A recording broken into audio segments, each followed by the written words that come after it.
మన ప్రభువును మన రక్షకుడైన యేసయ్య ఘననామములో మీ అందరికీ వందనాలు తెలియచేస్తూ ఉన్నాను. దేవునికి మహిమ.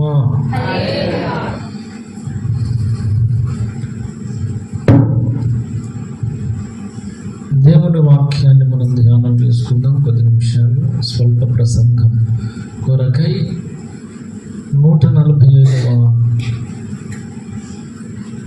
కీర్తన 21వ వచనాన్ని ధ్యానం చేసుకుందాం. 145వ కీర్తన 21వ వచనం. నా నోరు యెహోవాను స్తోత్రము చేయును, శరీరులందరూ ఆయన పరిశుద్ధ నామమును నిత్యము సన్నుతించుదురుగాక. చిన్న ప్రార్థన. ప్రేమ కలిగిన మా ప్రియ పరలోకపు తండ్రి యేసునాథునికి వందనాలు. ప్రభువును మాతో మాట్లాడండి. నీ దివ్యమైనటువంటి స్వరము చేత మమ్మల్ని దర్శించండి. మాకు కావలసిన మాటను బయలుపరిచి మమ్మను శక్తితో, బలముతో, ఆత్మతో నింపమని యేసునామమున అడుగుచున్నాను పరిశుద్ధ పరమ తండ్రి. ఆమేన్. ఆమేన్. దేవునికి మహిమ కలుగును గాక. హల్లెలూయా. ప్రభువునందు ప్రియమైన దేవుని బిడ్డలారా, లేఖనంలో ఒక అద్భుతమైనటువంటి మాట. నా నోరు యెహోవాను స్తోత్రము చేయును, శరీరులందరూ ఆయన పరిశుద్ధ నామమును నిత్యము సన్నుతించుదురు గాక.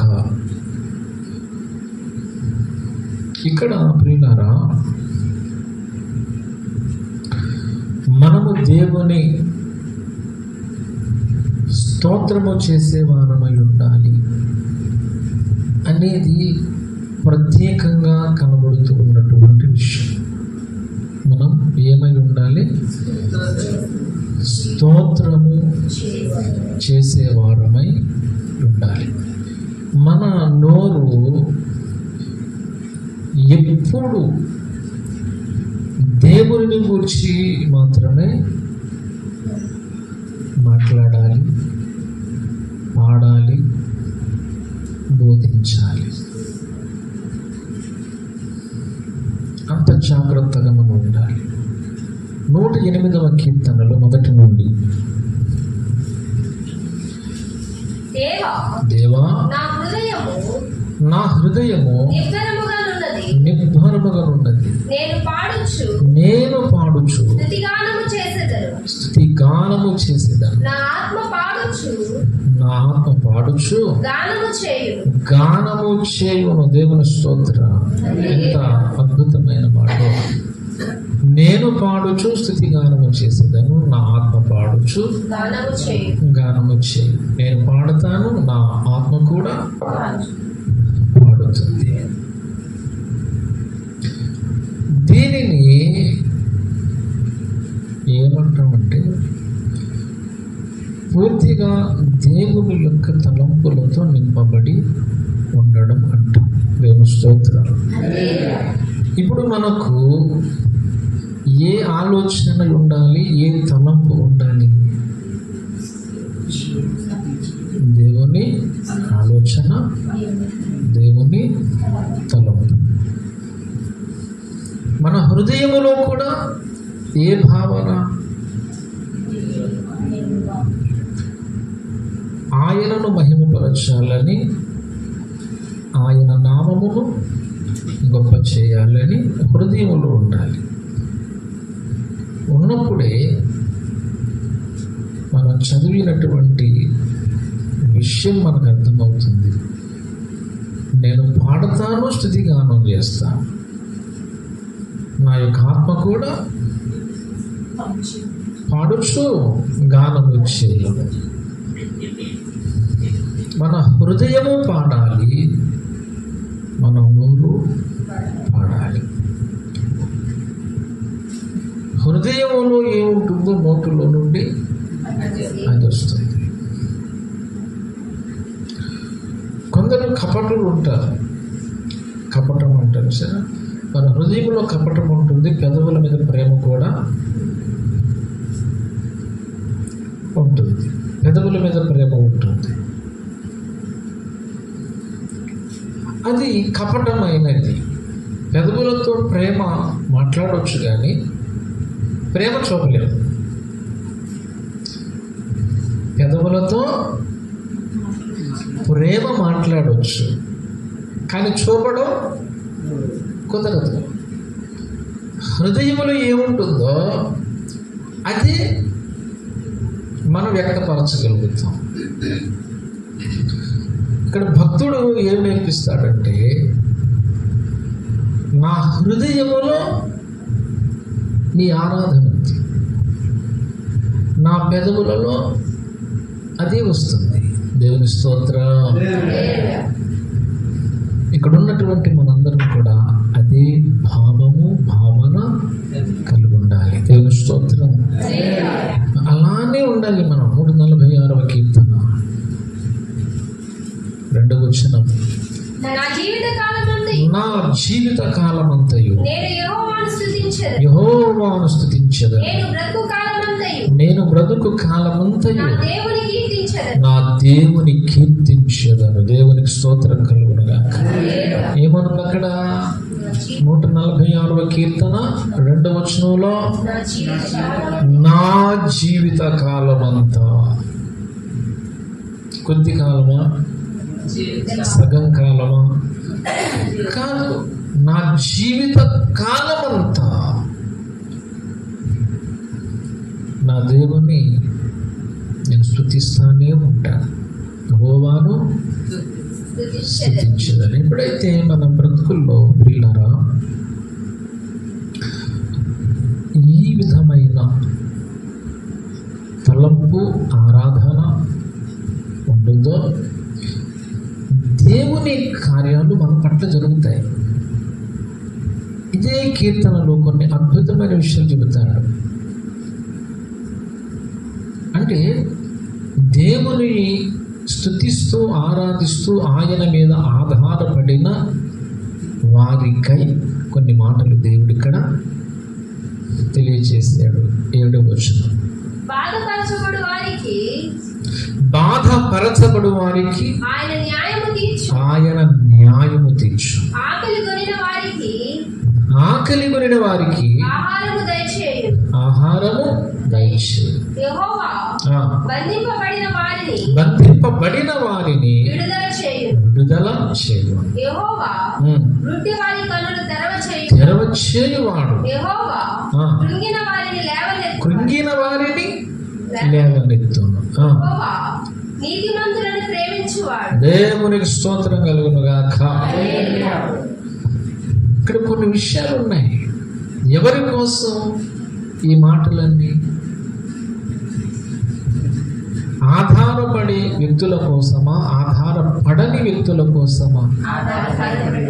ఆధారపడేవారు ఆయన సహాయం నాకు కావాలని ప్రార్థించి ప్రాధేయపడి వారి కొరకు తమ హృదయములలో తమ నోటిలో ఆరాధనను నింపుకున్నటువంటి వ్యక్తుల కొరకు దేవుడు ఒక ఆశీర్వాదాన్ని ఇక్కడ పలికించాడు.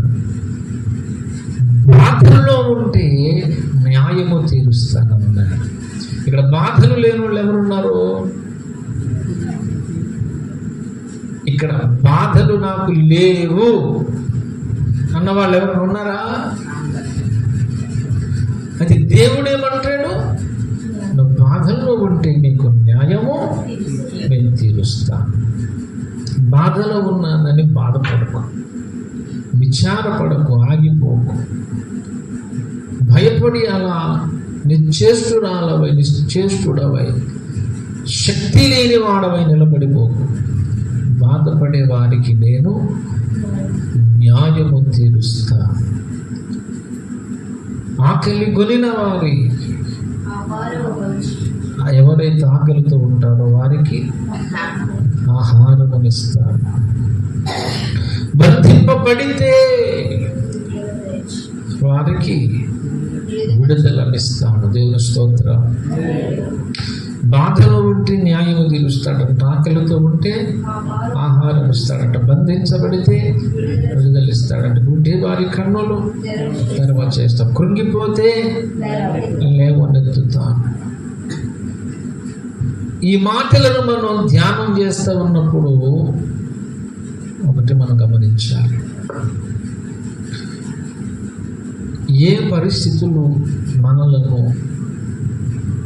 ఆటంకపరిచి కుంగతీసి లేవకుండా చేశాయో వాటికి మనం భయపడుతున్నామా, లేక ఆ పరిస్థితులను మార్చగలిగిన దేవునికి లోబడుతున్నామా?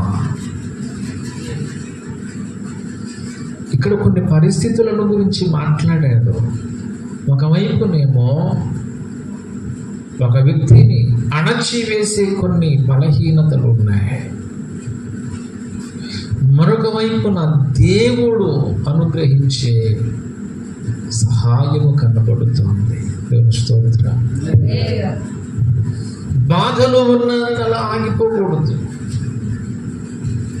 ఇక నేను లేవలేనేమో అనుకోవద్దు. ఇక నా జీవితము, నా పరిస్థితి ఇక్కడితో అయిపోయింది, ఆగిపోయింది అనుకోవద్దు. దేవుడు గొప్పవాడు. దేవుని స్తోత్రం. హల్లెలూయా. తమిళనాడులో ఒక గొప్ప దైవజనుడు ఉండేవారు. మీరు కూడా పేరు వినే ఉంటారు, అరుణ్ రాజు గారు. విన్నారు కదా, అరుణ్ రాజు గారు. ఆయనవి 2 కిడ్నీలు పోయింది. విన్నారా సాక్ష్యం? అది 2 కిడ్నీలు పోయింది, మొత్తం పోయింది. ఒక కిడ్నీ ఇచ్చారు వాళ్ళ మరియు ఎవరు కదా. ఒక కిడ్నీ ఎంతకాలం ఉంటుంది? ఆయన ఎంతకాలం ఉంటాడు? ఎక్కువ కాలం బ్రతికే అవకాశం లేదు. లేదు, అసలు బ్రతికే అవకాశమే లేదు. ఆయన ప్రసంగం చేయాలంటే డయాస్ దగ్గరికి పట్టుకొని తీసుకొచ్చి నిలబెట్టి అలా ఆంచాలి. అలా ఆంతారన్నమాట. ఆయన డయాస్ దగ్గర వాక్యం కోసం ప్రార్థన చేసేటప్పుడు ఆయన తెలియకుండానే నిలబడిపోతాడు ఆయన. దేవుని స్తోత్రం. ఒకళ్ళు కారు దగ్గర నుండి ప్రసంగ వేదిక దగ్గర తీసుకురావాలి. నడిచే పరిస్థితి కూడా తప్పు. ఇలా కూర్చోబెడితే అలా నిలబడదు. ఎప్పుడైతే వాక్యం కోసం ప్రార్థన చేస్తూ ఉంటారో ఈలోపు కుర్చీ ఉండదు, వెనక మాల ఇంకేమీ ఉండదు. తనంతట తానుగా లేచి నిలబడిపోయి గంటైనా 2 గంటలైనా 3 గంటలైనా సరే గంతులేసి ప్రసంగం చేసేసి ఆమె అన్న తర్వాత మళ్ళీ పట్టుకుని వెళ్ళాలి. దేవుని స్తోత్రం. ఎక్కడి నుంచి వచ్చింది ఎంత బలం? ఆ ముందు లేదు బలం, ఆ తరువాత లేదు బలం, మధ్యలో ఎక్కడి నుంచి వచ్చింది? ఆ కిడ్నీ వేసేటప్పుడే చెప్పారు, ఇంతకాలం మీరు ఉంటారు. కిడ్నీ వేసిన తర్వాత 30 సంవత్సరాలు బ్రతికారు ఆయన. దేవునికి స్తోత్రం కలుగును గాక. ఎంత? 30. చాలా పెద్ద వయసులో చనిపోయారు ఆయన. దేవుని స్తోత్రం కలుగును గాక. బాధలో ఉన్నామని బాధపడుతూ కూర్చుంటే దేవుని కార్యాలు జరగవు. కుంగిపోతే ఇంకా బలహీనం అయిపోతాం. అవును కదా. బాధల్లో, బంధకాలలో దేవుని మీద ఆధారపడడం ఎలాగో ముందు నేర్చుకోవాలి. ఇక నా పరిస్థితి ఇంతేనేమో, నేను ఇంకా పైకి లేవలేనేమో అనుకుంటే సాతానుకు అవకాశం ఇచ్చినట్లే. ఇక నీ మైండ్ను వాడు తొలి చేస్తూ ఉంటాడు. అయిపోయింది నీ పని, అయిపోయింది ఇక నువ్వు ఆశలు పెట్టుకుంటావేమో నీ మీద. నీ పని అయిపోయింది, కొంగ తీసేస్తాడు. ఇంకా బలహీనత ఎంత తీవ్రంగా ఉన్నా నీ బలహీనతకు మించి నీ ధైర్యం ఎక్కువ కావాలి. దేవుని స్తోత్రం. ఎక్కువ కావాలన్నమాట ధైర్యం.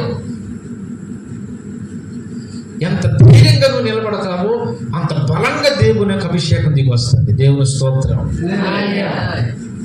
దేవునికి అభిషేకం దిగి వస్తే ఆ వ్యక్తి యవ్వనస్తుడు అయిపోతాడు మళ్ళీ. హల్లెలూయా. లేడి పిల్ల ఎలా కదిలేస్తుంది? చెంగుమంటూ దూకుతూ వెళ్ళినట్లు దేవుని అభిషేకంగా దిగొచ్చింది అనుకో, నీ బాధలు ఉండవు, బలహీనతలు ఉండవు, ఏమీ ఉండవు. దేవుని స్తోత్రం. దేవునికి ఒక్కసారి అప్పగించుకొని చూస్తే చాలు. అప్పగించుకుంటే దేవుని కార్యం ఎలా ఉంటుందో తెలిసిపోద్ది. చాలా మంది విషయం ఎట్లా ఉంటుందండి, ఎంత ప్రార్థన చేస్తున్నాను, ఎందుకు ఇంకా ఇది? నీ అసహనమే నీ బలహీనతకు కారణం. ఏంటి? నీ అసహనం. అక్కడే అవిశ్వాసం ఉందన్నమాట.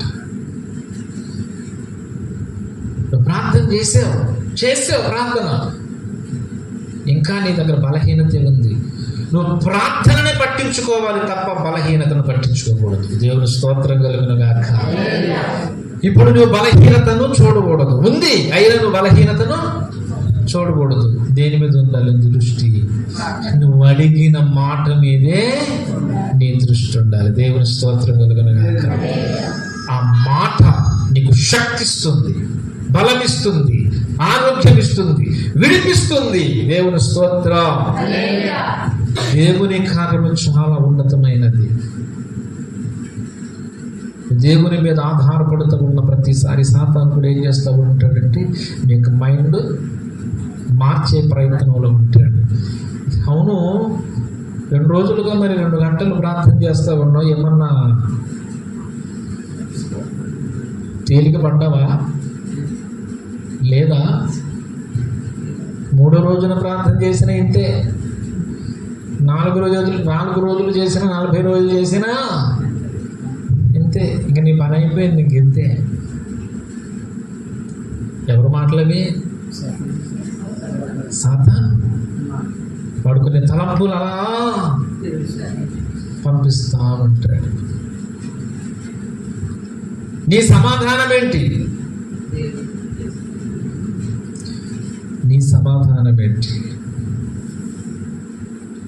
నేను నీ ఆలోచన వినేవాడిని కాదు. దేవుని కార్యము ఆల్రెడీ జరిగిపోయింది. దేవుని స్తోత్రం కలుగును గాక. అర్థమైందా? ఏం చెప్పాలి? జరిగిపోయింది.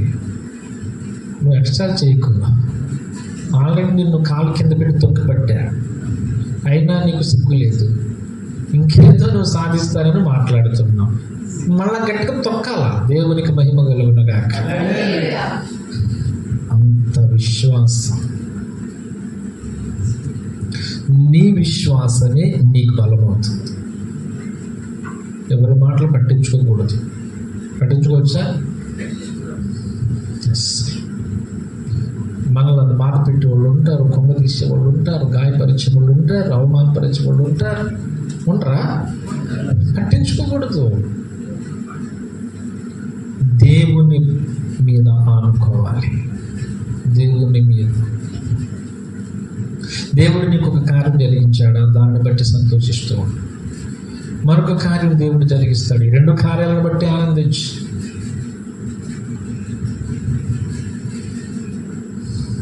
ఎటువంటి పరిస్థితుల్లోనైనా సరే దేవుని యొక్క సహాయం నీకు ఉంటుంది అనేది మర్చిపోవద్దు. ఎన్నడూ నీకు దూరంగా ఉండని దేవుడు ఆయన. దేవుని స్తోత్రం. విడిచి పెట్టడు ఆయన. మన మన చేయి పట్టుకున్నాడు, కడ వరకు నడిపిస్తాడు. దేవుని స్తోత్రం. ఎప్పటి వరకు? గట్టిగా చెప్పండి. కడ వరకు నడిపిస్తాడు. మరి మనమేమనాలి? 2వ వచనం 146:2. నా జీవిత కాలం అంతయు. అది దేవుని స్తోత్రం. చెప్పండి అన్నమాట గట్టిగా మీరు. నా జీవిత కాలం అంతయు నేను యెహోవాను స్తుతించెదను. దేవుని స్తోత్రం. ఎప్పటి వరకు? నా జీవిత కాలం అంతా. బాధలు వస్తాయా? దేవుడు న్యాయం చేస్తాడు. అది మన సమాధానం. బాధలు వస్తాయా? దేవుడు నాకు న్యాయం చేస్తాడు. నన్ను కట్టేస్తారా, బంధించేస్తారా? దేవుడు నన్ను విడిపిస్తాడు. దేవుని స్తోత్ర. అవునా? ఎవరున్నారు మనకు తోడు? దేవుడు నన్ను విడిపిస్తాడు. ఏ పరిస్థితి అయినా రానివ్వండి, పరిహారం చేయడానికి దేవుడు ఉన్నాడు, పరిష్కారం చేయడానికి దేవుడు ఉన్నాడు. ఆయన నా దేవుడు. నేను పట్టించుకోను ఈ బాధలు, బలహీనతలు. ఆయన కృప నా మీద ఉందంటే దేవుని స్తోత్రం కలుగునుగాక. ప్రభుని కృప నా మీద నిలిచి ఉన్నది. ఎంతమంది నమ్ముతున్నారు దేవుని కృప నా మీద ఉందని? అమ్మా, దేవుని స్తోత్రం కలుగునుగాక. గట్టిగా చెప్పండి. దేవుని కృప నా మీద నిలిచి ఉన్నది. నమ్ముతున్నారా? ఎందుకు కావాలి ఆయన కృప? ఎందుకు ఆయన కృప నాకు కావాలంటే, నేనైతే నాకు శక్తి ఉన్నంత వరకే పోరాడగలను, బలమున్నంత వరకు మాత్రమే నేను పోరాడగలను, ఆలోచన ఉన్నంత వరకే నేను అర్థం చేసుకోగలను, ఇంకా దూరముగా నేను గ్రహించలేను.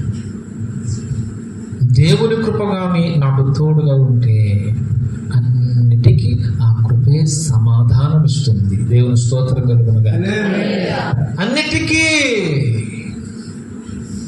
కృప నా మీదకి వచ్చేసింది కాబట్టి లోయలో పడిపోయినా సరే ఆ కృప నన్ను బయటికి తీసేస్తుంది అన్నమాట. ఒడ్డు మీద పెట్టేస్తుంది. అగ్నిలో పడిపోయినా సరే బయటకు లాగేస్తుంది.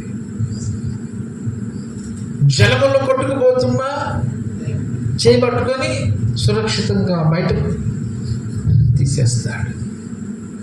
కృప అది. కృప లేకపోతే ఇబ్బంది పడాలి. కృప ఉంటే ఏ ఇబ్బంది ఉండదు. అందుకని ఎప్పుడు కూడా ప్రభు నీ కృప నాకు కావాలి, నేను కృప మీద ఆధారపడతాను. నీ కృప లేకపోతే ఉండలేను, బ్రతకలేను. దేవుని స్తోత్రం. నా జీవిత కాలం అంతా కృప నాతోనే ఉండాలి. హల్లెలూయ. అప్పుడు దేవుని గొప్ప కార్యాలను మనం చూస్తాం, చూడగలుగుతాం. హల్లెలూయ. అంత గొప్ప దేవుడు ఆయన. మన వాళ్ళు ప్రార్థన చేయించుకోవడానికి ఫోన్ చేశారు. 2 ఇప్పుడు అన్నీ అయ్యే సమస్యలు అనుకుంటా. 2 కిడ్నీలు పోయినాయి మొన్న బుధవారం. 2 పోయి చాలా సీరియస్గా ఉన్నారు. విజయవాడ పెద్ద హాస్పిటల్, ఆయుష్ హాస్పిటల్లో ఉన్నారు. ప్రార్థన చేయించారు. దేవుడు మాకు బయలుపరిచింది ఏంటంటే ఆ కిడ్నీల లోపల దురాత్మ, దురాత్మ. పాస్టర్ గారు మేము ప్రార్థన చేసి పాస్టర్ గారికి దేవుడు చూపించాడు. ఒక బొమ్మను చేసి కిడ్నీలో పడేసారు.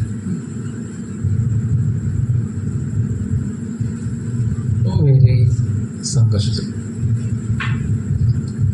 అంటే ఆలోచన చేయండి. విపరీతమైనటువంటి దురాత్మ కార్యాలు జరుగుతున్నాయి. దురాత్మ కార్యాలు శరీరాల్లో చాలా ఇబ్బందులు, చేయాలో తెలియదు. వాళ్ళకి అసలు సమాధానమే లేదంట పాపం. చాలా కాలంగా ప్రియులారా, మనం ఒకసారి ప్రార్థన చేయగలుగుతాం, అంతే కదా. మన పరిచర్య కోసమైతే మనం చేసుకోగలుగుతాం, మన సంఘం కొరకు మనం చేసుకోగలుగుతాం, మన సంఘ బిడ్డల కోసం ప్రతిరోజు మనం ప్రార్థన చేసుకోగలుగుతాం. వాళ్ళు అడిగారు కాబట్టి ప్రార్థన చేయగలుగుతాం, అంతే. చాలా దుఃఖస్వరముతో వాళ్ళ ఆయన అడిగారు ప్రార్థన చేయాలి. ఆయన పోలీస్ అయ్యారు, ప్రార్థన చేయండి. కుటుంబం మొత్తం అంతా ఎంప్లాయీస్. అంతే. ఒకటి, మనం కొన్ని విషయాలు చెప్పలేము, వాళ్ళు ప్రార్థించాలి, వాళ్ళు ఎక్కువగా దేవునితో గడపాలి. ఆయన బాధపడుతున్న 2 కిడ్నీలు పోయి పోతే దాని పరిస్థితి ఎంత దారుణమో మనకు తెలుసు. అయితే ఒక్క మాట ఏంటంటే, దేవుడు బయలుపరుస్తాడు, ప్రార్థన అనేది నిలకడగా చేయాలి.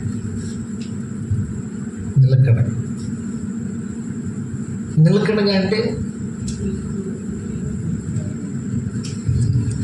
సమాధానం వచ్చేంత వరకు ప్రభువుని అడుగుతూనే ఉండాలి. అడుగుడి మీకు ఇవ్వబడును. దేవుని స్తోత్రం. అది మన సంఘ కుటుంబంలో సమస్య మనం ప్రార్థన చేస్తూ ఉంటాం. ఎక్కువ సహాయం ఇచ్చి ఒక మాట చాలు, ప్రతిరోజు ఒక మాట, ప్రభువా నీ కాపుదల దయచేయి. అదే మాట 10 మంది అడిగాను. ఎంత గొప్ప ఉద్యమం వస్తుంది, ఎంత గొప్ప విడుదల వస్తుంది. దేవుని స్తోత్రం కలుగును గాక. మన దేవుడు విడిపించేవాడు, నడిపించేవాడు, సహాయమును చేసేవాడు. ప్రియులారా, మన బాధలు కానీ బంధకాలు కానీ ఏదైనా సరే దేవుని ముందు అలా పెట్టేయాలి.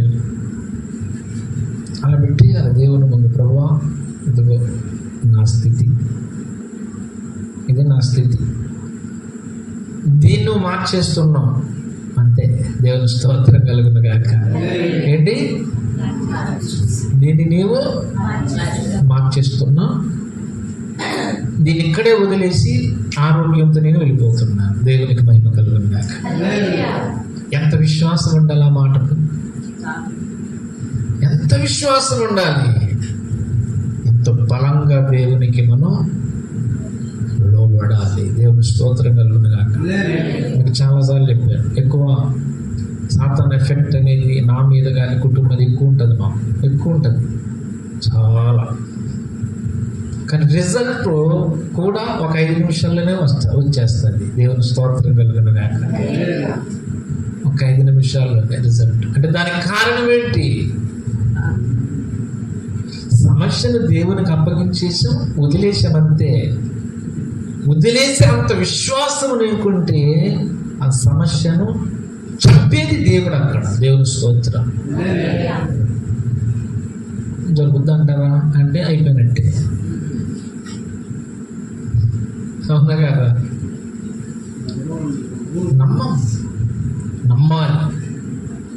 నమ్మాలి. ఒక్క మాట మన ప్రభు సన్నిధిలో అలా మాట్లాడడం అంటే, నేను ఏ మాట అయితే విశ్వాసంతో పలికానో తండ్రి అది జరిగిపోయింది. అయిపోయిందా? ఒక్క 2 నిమిషాల్లో దేవుడు చేయడం కార్యాలు. దేవుడు న్యాయవంతుడు. దేవుని స్తోత్రం. బలమైన కార్యాలు దేవునివి. నిన్ను విడువను, ఎన్నడూ ఎడబాయను. మనతో అన్నాడు, విడిచిపెట్టను, ఎడబాయను. నువ్వు మాత్రం నిబ్బరము కలిగి ధైర్యం ఉండమన్నాడు. ఎట్లా ఉన్నాడు? నిబ్బరంగా వంకర టింకరగా తిరక్కుని నిబ్బరమైన బుద్ధి కలిగి నువ్వు ధైర్యం ఉంటావు. అప్పుడు నా చూస్తావు. దేవుని స్తోత్రంలోనే. మోషే మనలాంటి వ్యక్తే కదా. ఎర్ర సముద్రం 2 భాగాలు విడిపోయిందా లేదా? 2 భాగాలుగా. అది ఒక చరిత్ర. సాధ్యమవుతుందా సముద్రం 2 భాగాలు విడిపోవడం? ఎందుకు విడిపోయిందలా? ఎంత విశ్వాసం కలిగిన వాడో చూడండి. ఎంత విశ్వాసం. హల్లెలూయా. ఆ మోషే భక్తుడు రాసింది ఆది కాండము, నిర్గమకాండము, లేవియా కాండము, సంఖ్యాకాండము, ద్వితీయోపదేశ కాండము. మోషే భక్తుడు రాసింది.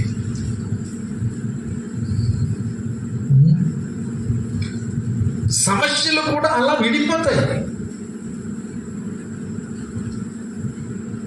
సమస్యను చూస్తూ కూర్చుంటే అది కూడా మనం చూస్తూ కూర్చొని ఉంటుంది. అవునా? ఇప్పుడు కరెంటు పోయిందని చీకటి తిరుగుతూ కూర్చుంటే లైటింగ్ వస్తుందా? ఏం చేయాలి? దీపం వెలిగించాలి. తిరుగుతూ కూర్చుంటే చీకటి పోతుందా? ఏం చేయాలి? దీపాన్ని వెలిగించాలి. వెలిగిస్తే అప్పుడు చీకటి పోతుంది. నీ ప్రయత్నము లేకుండా నువ్వేమీ చెయ్యవు. మన ప్రయత్నమే విశ్వాసం. దేవుని స్తోత్రం. విశ్వాసమే మన బలమవుతుంది. అప్పుడు దేవుడు దిగి వస్తాడు. నీ పరిస్థితులను ఆయన మార్చేస్తాడు. అన్నీ ఎరిగిన వాడు కదా. దేవునికి తెలియనిది ఏమన్నా ఉందంటారా? ఏమీ లేదు. అన్నీ తెలుసా? ఆయన చేస్తాడా? చేయడా? గట్టిగా చెప్పండి. చేయగలిగిన దేవుని ఎదుట ప్రార్థన చెయ్యగలిగిన బిడ్డగా ఉండాలి మనం. హల్లెలూయా. అప్పుడు గొప్ప కార్యాలు. హల్లెలూయా. లోబడదామా దేవునికి? విధేయులం అవుదామా? దేవుని కార్యములను స్వతంత్రించుకుందామా? గట్టిగా రైట్. లేచి నిలబడదాం, ప్రార్థన చేసుకుందాం. స్తోత్రము. చేయగలిగిన దేవానికి వందనాలు. బాధించబడే వారిని నువ్వు చూస్తున్నావు, న్యాయము చేస్తున్నావు. సమస్యల్లో ఉన్నటువంటి వ్యక్తులకు సహాయకుడు వైదిక విషయం. నీ కృప తోడైతే చాలయా. అందరం ఒక్క మాట దేవునికి హల్లెలూయా. నువ్వు తోడైంటే చాలయా, చాలయా, చాలయా, చాలయా.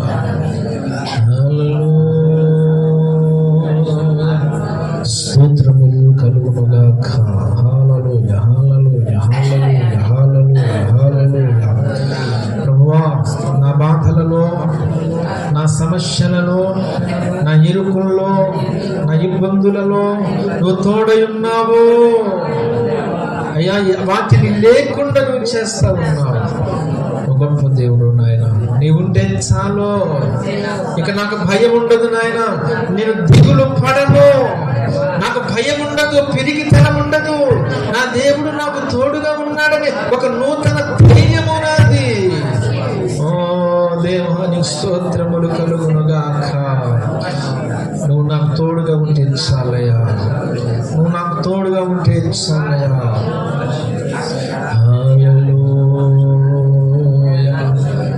ప్రార్థించండి ప్రియులారా. ఒక నిమిషం దైవ సన్నిధిని ప్రార్థించండి. ప్రభువాను తోడుగా ఉండే చాలు, చాలు, చాలు, చాలు, చాలు. హల్లెలూయా, హల్లెలూయా.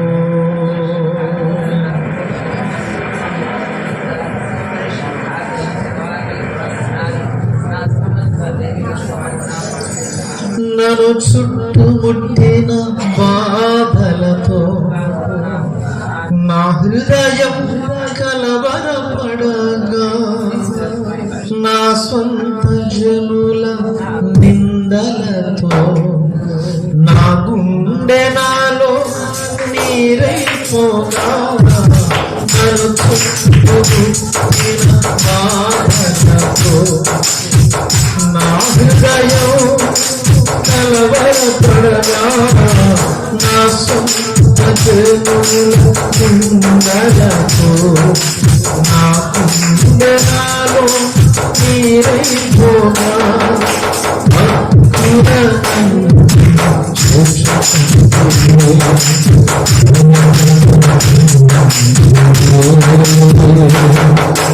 వికట ప్రేమను చూపించే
నాతో పాటు చెప్పండి, నాతో పాటు పాడండి ఒకసారి.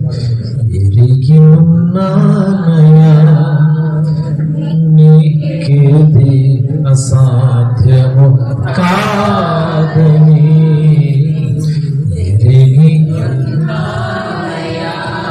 నీవెప్పుడు మేలు చేస్తానని, ఎరిగి ఉన్నానయా నీకేది అసాధ్యము కాదని, తెలుసుకున్నానయ్యా నీవెప్పుడు మేలు చేస్తానని. ఇప్పుడు ఆయన మేలు చేస్తాడు. ఏ పరిస్థితులైనా సరే, ఎటువంటి పరిస్థితులైనా సరే, బాధలో ఉన్నా సరే, బంధకాల్లో ఉన్నా సరే, దేవుని మీద ఆనుకుంటే చాలు. మన ప్రార్థన అనేది దేవుని యొక్క సన్నిధిలోనికి వెళ్ళాలి. వెళ్ళాలంటే మనం ఎంత విధేయత చూపాలి.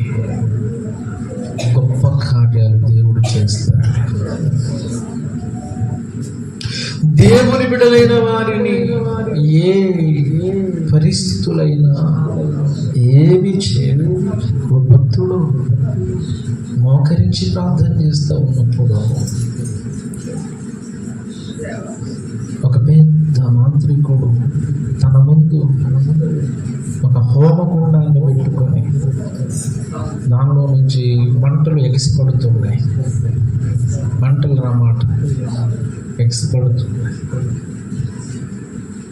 చాలా రెచ్చిపోయి ఆ భక్తుడిని ఏదో ఒకటి చేయాలని అణికట్టుకొని అనేకమైనటువంటి దురాత్మను పంపిస్తూ ఉన్నాడు. భక్తుడేమో మోకరించి ప్రార్థన చేస్తూ ఉన్నాడు. ముందు ఒక బ్యాచ్ వచ్చింది, రియల్గా జరిగిన విషయం. ఒక బ్యాచ్ వచ్చింది, మా వాళ్ళ కాదు, నేను వెళ్ళలేకపోతున్నాను. సరే, ఇంకా బలమైనటువంటి ఒక బ్యాచ్ పంపించారు. ఆ భక్తుడు ఇంకా ప్రార్థనలో ఉన్నాడు. తన ముందు మంట నిసుకొని ఆ మంట పైకి ఎగసిపడుతూ ఉంది. పెద్ద హోమం ఇంకా ఇంకా ఎక్కువగా చేస్తూ ఉన్నాడు. 2, 3 అయిపోయింది. భక్తుడు చేస్తానే ఉన్నాడు ఇంకా ప్రార్థన. ఈరోజు నీవు నేను తెలుసుకుంటాం.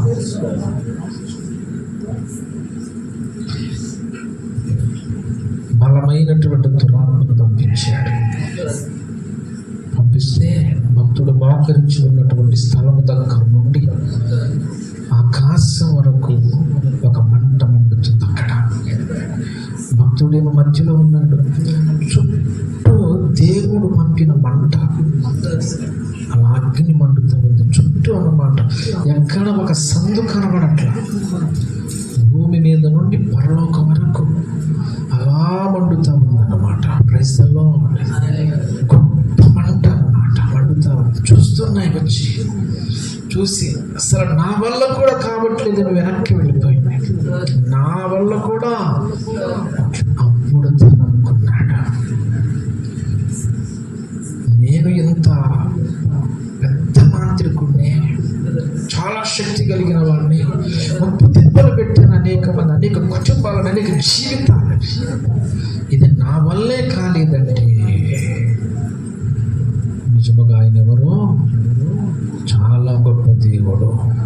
Praise the Lord, praise the Lord, praise the lord.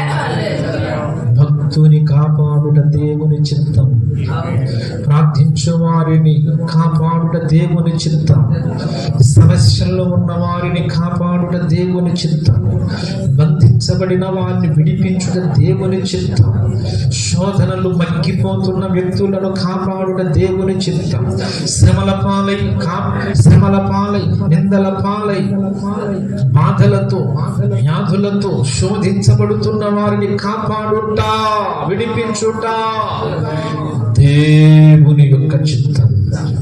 దేవుడు తోడై ఉన్నాడు, దేవుడు తోడై ఉన్నాడు. శోధన ఎంత పెద్దదైనా దానికంటే పెద్ద దేవుని సహాయం దిగొస్తుంది. చాలా ఉన్నతంగా దేవుని సహాయం దిగొస్తుంది. ఒక పెద్ద హోమం గుండాన్ని వేసుకొని తన ముందు పెట్టుకొని మంటలు మండిస్తూ భక్తుడిని ఏదో చేసేయాలనుకున్నాడు. ఆ అగ్ని ఎంత, దేవుడు పంపిన అగ్ని ఎంత? దేవుని అగ్నితో అది సరిపోతుందా? దేవుడు పంపించినటువంటి అగ్నిలో ఆ అగ్ని మొత్తం మట్టు మాయమైపోతుంది, కాలిపోతుంది, బొక్కైపోతుంది, బూడిదైపోతుంది. దేవుడు శక్తి కలిగిన వాడు, దేవుడు బలవంతుడు, దేవుడు విడిపించువాడు, దేవుడు కాపాడువాడు, దేవుడు బ్రతికించువాడు, దేవుడు స్వస్థపరచువాడు, దేవుడు న్యాయము తీర్చువాడు. చెప్పండి గట్టిగా మాట. దేవుడు దేవుడు దేవుడు న్యాయము తీర్చువాడు. హల్లెలూయా, హల్లెలూయా, హల్లెలూయా. న్యాయాధిపతి అయిన దేవా స్తోత్రం, న్యాయాధిపతి అయిన దేవా స్తోత్రం, న్యాయాధిపతి అయిన దేవా స్తోత్రం. ఈ మాటలు నేను పలుకుతూ ఉండగానే దేవుని యొక్క సహాయం మీ యొద్దకు దిగి వస్తుంది. దేవుని హస్తం మీ యొద్దకు దిగి వస్తుంది. దేవుని స్వస్థత మీ యొద్దకు దిగి వస్తుంది. దేవుని యొక్క విడుదల మీ యొద్దకు దిగి వస్తుంది. అది ఏ శోధనైనా, ఏ ఇబ్బంది అయినా, ఏ బలహీనత అయినా దేవుడు కాలుస్తున్నాడు, దేవుడు విడిపిస్తున్నాడు, దేవుడు బాగు చేస్తున్నాడు, దేవుడు అద్భుతము చేస్తున్నాడు. దేవుని హస్తము తాకునుగాక, నీ హస్తము తాకునుగాక, నీ హస్తము తాకునుగాక, నీ హస్తము తాకునుగాక. ఓ దేవుని స్తోత్రం. హల్లెలూయా, హల్లెలూయా, హల్లెలూయా, హల్లెలూయా, హల్లెలూయా, హల్లెలూయా, హల్లెలూయా, హల్లెలూయా, హల్లెలూయా. అద్భుతములు చేయువాడు, అద్భుతములు చేయువాడు, నీకై అద్భుతములు చేయువాడు, నీకై అద్భుతములు చేయువాడు, నీకై అద్భుతములు చేయువాడు. నిన్ను చూచి, నిన్ను ప్రేమించి, నిన్ను ముట్టి, నిన్ను బాగు చేయువాడు, నిన్ను విడిపించువాడు, నీలో నూతన ధైర్యమును పుట్టించువాడు, నూతన కార్యమును చేయువాడు, అద్భుతమును చేయువాడు, ధైర్యమునిచ్చి లేవనెత్తువాడు. ఓ దేవునికి స్తోత్రాలు. నీ హస్తము దిగి వచ్చి తాకునుగాక, తాకునుగాక. బాధల నుండి విడుదల, బాధల నుండి విడుదల, రోగము నుండి విడుదల, చీకటి నుండి విడుదల, శక్తుల నుండి విడుదల. ప్రేమ కలిగిన యేసయ్య వందనాలు. ఈ రాత్రి నువ్వు మాతో మాట్లాడిన ప్రతి మాటను బట్టి స్తోత్రం. నీ మీద ఆనుకుంటే చాలయ్యా, నువ్వు న్యాయము తీరుస్తావు. బిడ్డల పక్షాన దిగి వచ్చి నేనే అద్భుతములను చేయువాడని పలికిన గొప్ప దేవుడు నాయన. ఉన్నతమైన నీ కార్యమును బిడ్డలందరి మా ఇడల సంఘములు జరిగించండి, దీవించండి, నడిపించండి.